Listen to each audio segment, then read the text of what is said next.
श्री हनुमान जी महाराज के बल का तो कोई पार नहीं। रावण बड़ा बलवान। एक दिन रावण हनुमान जी से बोला कि हमारी आपकी लड़ाई हो जाए। हनुमान जी बोले तैयार, पर फैसला कैसे होगा? बड़ी देर तक लड़ाई होगी, तुम भी बलवान और हम पर भी राम जी की कृपा है। रावण बोला लंबा वाला युद्ध नहीं, एक एक मुक्के का युद्ध, एक मुक्का मैं मारूंगा, एक तुम मारो।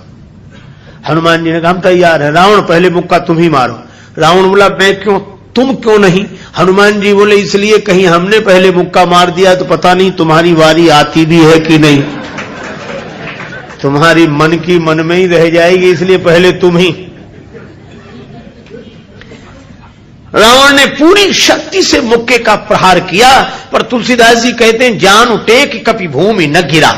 हनुमान जी घुटने के बल वीरासन में बैठे रहे, कुछ नहीं बिगड़ा। और रावण अपनी 20 आंखें बार बार बंद करे, फिर खोले, फिर हनुमान जी ने कहा कि आश्चर्य मत करो, हम स्वस्थ हैं, पर अब तुम तैयार हो जाओ। रावण बोला तैयार ही हैं और कर भी क्या सकते हैं। हनुमान जी ने पूरी शक्ति से हाथ ऊपर उठाया मुक्के के रूप में। घबरा गए ब्रह्मा जी, शंकर जी। ब्रह्मा जी बोले रोको, कहीं मुक्का गिर गया और रावण मर गया तो राम जी का तो पूरा प्रोग्राम ही फेल हो जाएगा। उनकी रामायण पूरी होने दो, तुलसीदास जी की और लीला राम जी की पूरी होने दो। अब हनुमान जी हाथ नीचे करें, आवे ने ऊपर देखा तो ब्रह्मा जी हाथ जोड़े थे कि दया करो। हनुमान जी बोले तो थोड़ा सा स्वाद तो चखा देना चाहिए। तुलसीदास जी कहते हैं कि रावण साधारण वीर नहीं है, जो 10 शीश मही धर ईश को 20 भुजा खुली खेल ने हारो। और उस पर जब हनुमान जी ने प्रहार किया तो सो हनुमान हन्यो मुठिका, तो रावण को ऐसे लगा कि गिरिगो गिरिराज जो गाज को मारे हो, जैसे गिरिराज हिमालय पर वज्रापात हुआ हो। रावण धरती पर गिर गया, मूर्छित रहा बड़ी देर तक।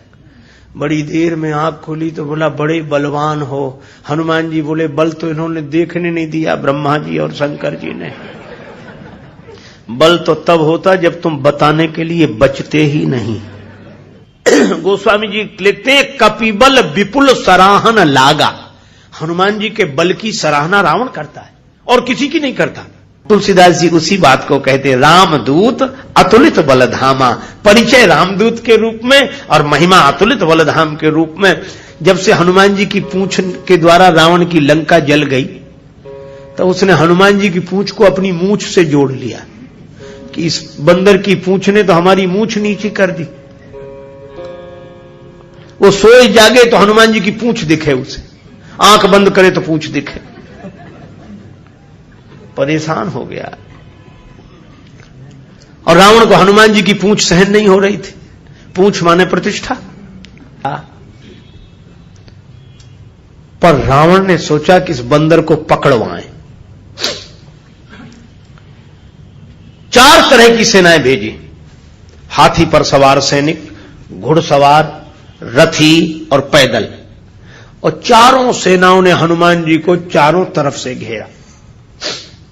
लक्ष्मण जी को चिंता हुई। लक्ष्मण जी बोले प्रभु हनुमान जी अकेले हैं, 4 सेनाएं उन्हें घेर रही हो, गदा भी नहीं लिए हैं हाथ में, आज्ञा हो तो हम चले जाएं। राम जी बोले नहीं जाने की जरूरत है लक्ष्मण, हनुमान जी अकेले ही काफी है। अतुलित बलधामा। अच्छा तो लड़ेंगे कैसे? बोले अभी देखना। और सच में लड़ाई शुरू हुई। चारों सेनाओं ने इकट्ठे होकर आक्रमण किया हनुमान जी को चारों तरफ से घेरकर। पर वारे बजरंग बली अतुलित बलधामम, वीर बजरंग बली ने जिस समय छलांग लगाई और ऐसी छलांग लगाई पवन के वेग को लज्जित करते हुए वीर बली बजरंग ने कि हाथी पर पहुंच गए। हाथी पर सवार सैनिक को नीचे गिरा दिया और पलटी खाकर विशाल रूप बनाकर हाथी को ही हाथों में उठा लिया। अब बोलो गदा से तो 2-4 मरते और हाथी जिस पे पटकेंगे 2-4 मरेंगे। और इतनी फुर्ती कि एक हाथ से इसमें हाथी, एक से उसमें हाथी, और दोनों हाथियों को ऐसे जो किया, हाथी सो हाथी मारे। हाथी उठा के हाथी पर पटक दिया। और इतने में घुड़सवार लोग आए तो घोड़ा उठाकर घोड़े पर और रथ उठाकर रथ पर। राम जी कहते वाह हनुमान वाह वाह वाह। 4 इन सेनाओं से, रथियों से, हाथी पर सवार सैनिकों से, घुड़सवार सैनिकों से अकेले लड़ रहे हैं। लक्ष्मण जी बोले कमाल कर रहे हैं हनुमान जी, 3-3 सेनाओं से हाथी को समाप्त कर देते हैं, दोनों मरते हैं। रथ जिस रथ पे पटके दोनों खराब, घोड़ा घोड़े पर पटके दोनों मर गए।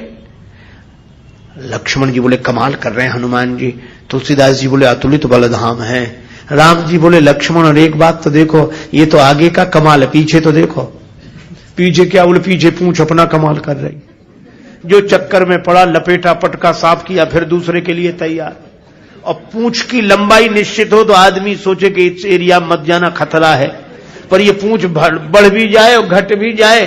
कवितावली में रावण सोच रहा था सेनाएं इकट्ठी गई है तो बंदर को पकड़ के लाएंगी। एक बंदर 4 सेनाएं, न तो सेनाएं लौटी, संवाददाता लौटे, समाचार देने वाले। रावण ने कहा बंदर कहां है? संवाद देने वाले बोले बंदर तो वहीं।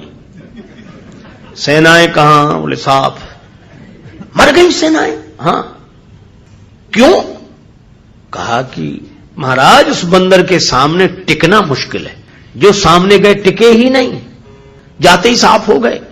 रावण बोला वो ना समझते जो सामने गए, सामने अगर नहीं टिक रहे थे तो पीछे से वार करते, चोर हमला करते, पीछे से पकड़ते। संवाददाता बोले नाराज मत होना, आगे वाले तो कुछ देर टिके भी, पीछे वाले तो उतनी देर भी नहीं टिके। कहा पीछे क्या गड़बड़ी होती थी? बोले पूंछ में लपेट कर।